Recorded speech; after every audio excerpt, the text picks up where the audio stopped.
pemeriksaan saksi ahli nomor BPA SAS garing 001 garing 9 Romawi garing 2024 pada hari ini Kamis tanggal 19 September 2024 pada pukul 9 WITA.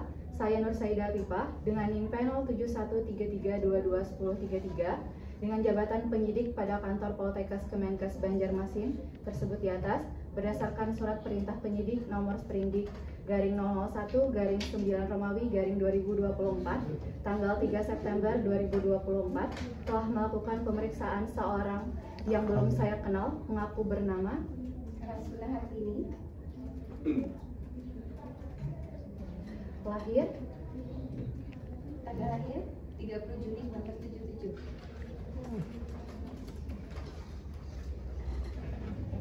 Untuk tempat lahirnya Kuala Kapuas.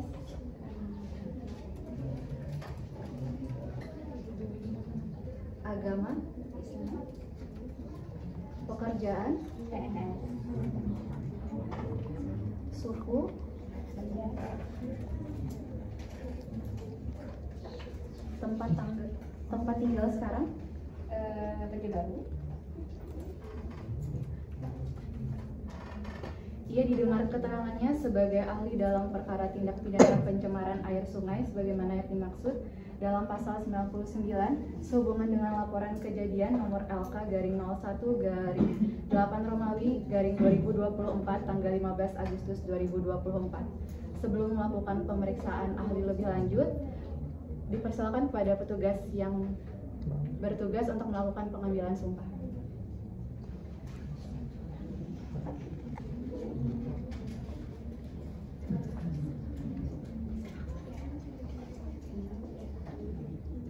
Baik, mohon turuti kata-kata dari saya.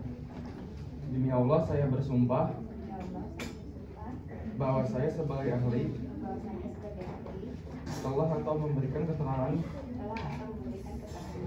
menurut pengetahuan saya yang sebaik-baiknya, tidak lain daripada yang sebaik-baiknya. Apabila saya tidak memberikan keterangan yang sebenarnya, saya akan mendapatkan kutukan dari Tuhan. Atas pertanyaan penyidik yang memeriksa, yang diperiksa menjawab dan memberikan keterangan sebagai berikut. Sebelumnya, apakah Ibu pada hari ini dalam keadaan sehat jasmani dan rohani? Apakah Ibu bersedia untuk memberikan keterangan berdasarkan pengetahuan yang saudara miliki? Apakah saudara bersedia menjelaskan riwayat hidup saudara, yaitu pertama untuk pendidikan terakhir?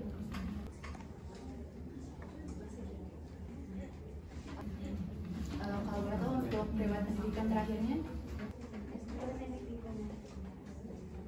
Untuk riwayat pekerjaan, apakah ada?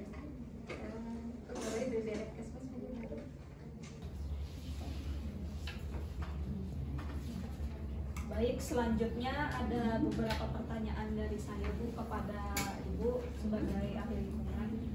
Untuk pertanyaan pertama, bagaimana karakteristik oli yang tumpah di kapal mempengaruhi kualitas air dan lingkungan di Sungai Awang?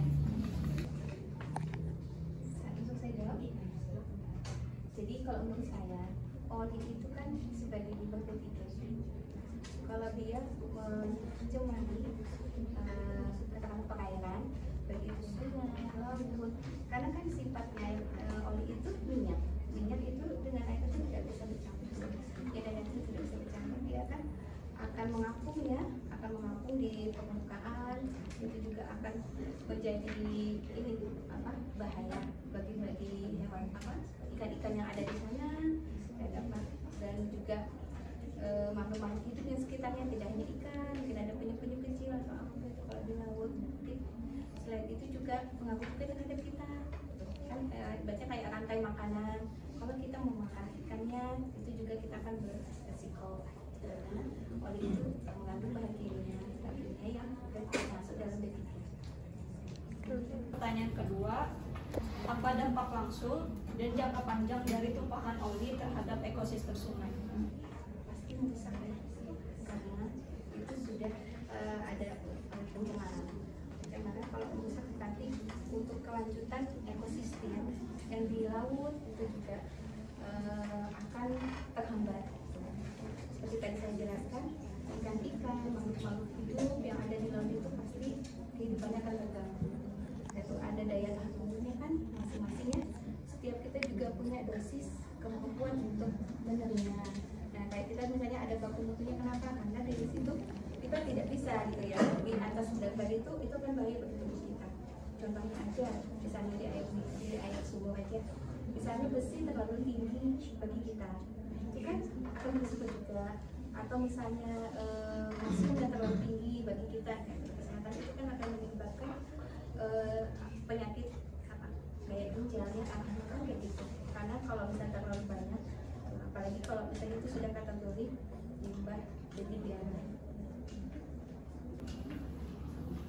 Pertanyaan ketiga, bagaimana oli dapat menyebar di perairan sungai dan faktor apa saja yang mempengaruhi penyebarannya seperti arus air atau temperatur? Jadi ini yang saya sempat ingat ya, gitu. Dulu pernah dapat, tapi kan karena mendadak ya Pak Romi kasih tahunya, jadi kan sempat buka literatur yang lain. Jadi kita kalau di sungai ataupun ada di laut itu kan ada gelombangnya, ada gelombang, dan gelombang itu dipengaruhi oleh apa? Oleh angin.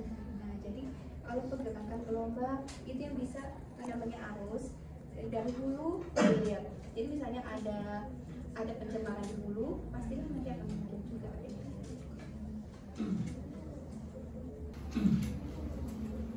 Pertanyaan keempat, metode apa saja yang paling efektif untuk mengukur konsentrasi oli di air sungai pasca tumpahan dan apa parameter yang diuji?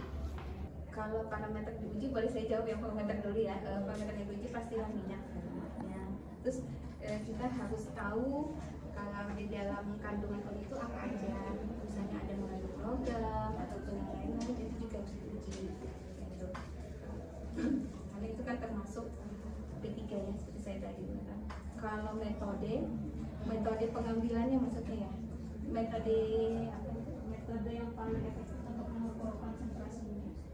Metode efektif ya, pastinya kita harus sampling kan ya. Sampling mengambil sampelnya itu diperiksa untuk mengukur konsentrasinya. Konsentrasinya di apa, nanti sampelnya diserahkan kepada lab yang sudah mampu untuk menganalisis. Kemudian yang kelima, berapa lama waktu yang dibutuhkan oli untuk terurai secara alami di air sungai dan apa saja faktor-faktor yang mempengaruhi proses penguraian tersebut? Ini juga mohon maaf kalau tidak persis jawabannya ya, karena tergantung. Tetapi namanya bahan kimia itu susah banget. Contohnya aja kita kalau plastik itu bisa ratusan tahun, makanya kita kenapa melakukan pemilihan sampah, karena kan dia tidak bisa hancur di dalam ini ya, di dalam tanah kan gitu. Nah, apalagi oli kan tidak bisa mencampur, tetapi nanti itu seperti halnya dengan minyak lemak, kita bisa ambil harus kayak dulu. Kalau pernah itu ada film kok itu tentang tumpahan oli, saya lupa judulnya. Nah, itu kan harus benar-benar dibersihkan lautnya itu supaya tidak ada sisa, karena kan kalau nggak ada sisa nanti akan berpengaruh.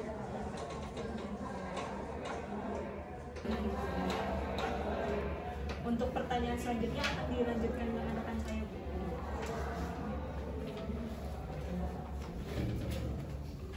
Baik Ibu, jadi sini saya akan melanjutkan pertanyaan dari teman saya.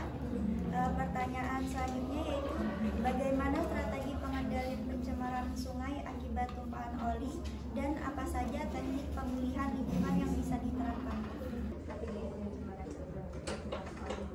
Berarti pencegahan ya.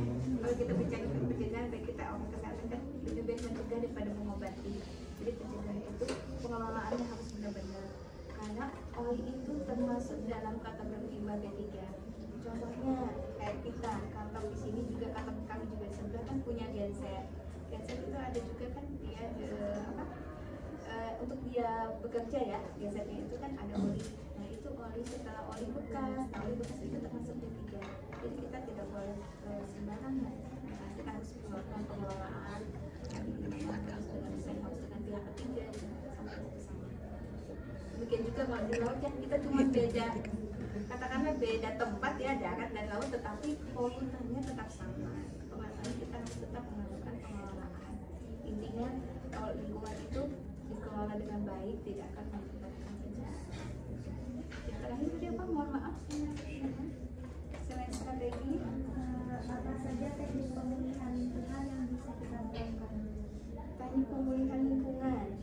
Kalau seperti hutan kita rehabilitasi, tetapi kalau dalam kaitan ini tumpahan oli, pastilah ini untuk memulihkan tuh katakanlah kalau bisa di tempat tumpahan itu sudah nihil, tidak ada lagi tumpahan oli.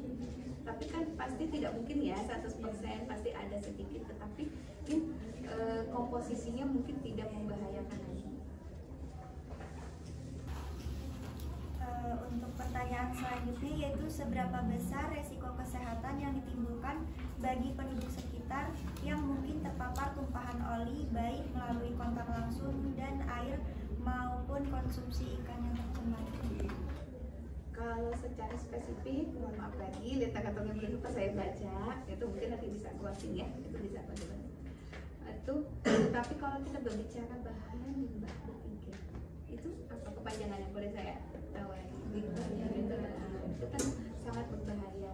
Jadi apabila limbah B3 itu masuk ke dalam tubuh kita, pastilah akan menimbulkan risiko kesehatan.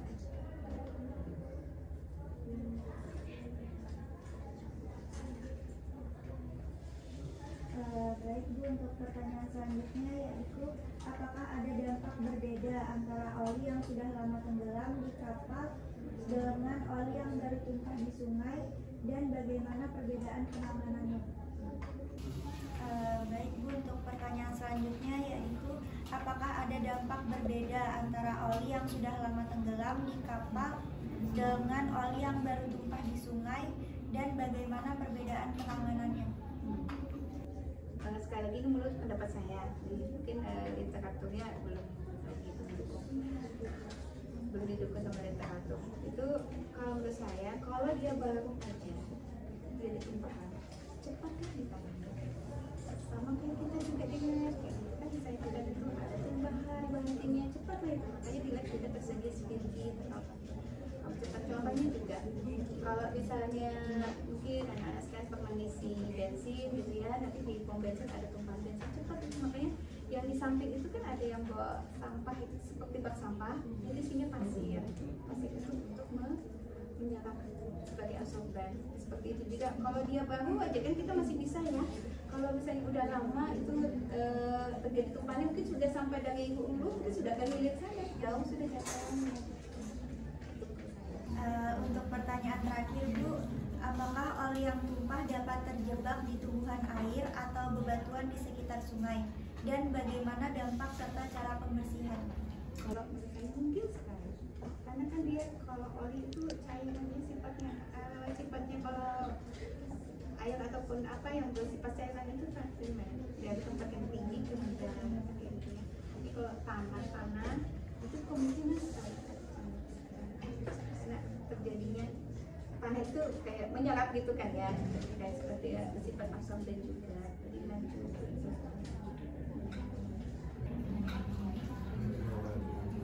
Terima kasih banyak.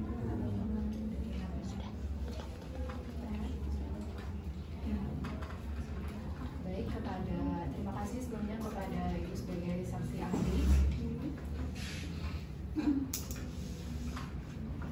Setelah berita acara pemeriksaan ini dibuat, maka kami meminta persetujuan kepada Ibu untuk menandatangani berita acara yang kami buat. Ya.